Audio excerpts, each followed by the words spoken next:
yun. Na moment of truth. May result na kami. Meron na kami. After ilang taon, try kami. After ng ilang malpiting-ting pag-sulit. 2022, nabunso siya. And bigo. Ang tawag na? Miscarriage. Miscarriage.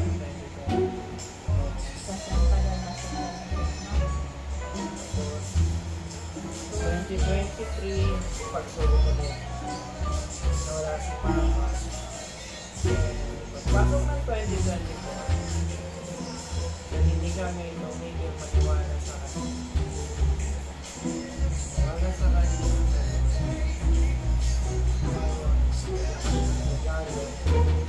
So, ano naman ang maging resulta, syempre, magiging masaya ka. Kasi, kanya, tsaka regalo mo. Kasi nga, ano man ibigay sa'yo, magiging masaya. At gusto ko rin syempre, kulas. Ito, malalaman na namin kung kulas or kulasa.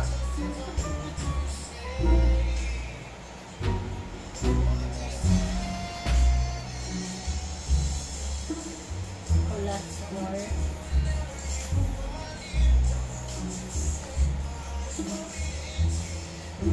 marami lang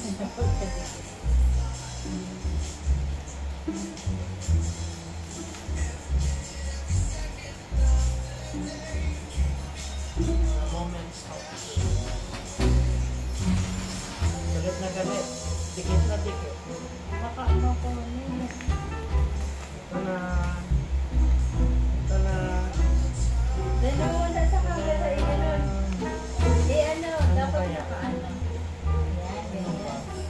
Anong sabi? Sige, sige Anong na. sabi? Hindi kita, pangako na mata ko. Then, oh, Ang galing baby ko. boy, ang galing ko, baby boy. Thank you, Lord.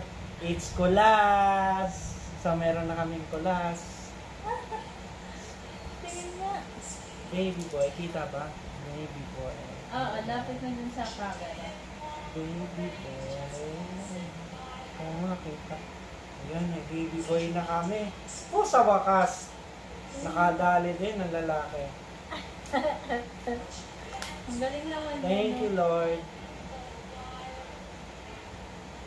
Ang galing mo na-identify niya Galing dun ka lang. manghula, diba? So, yun lang. Meron na kaming kulas.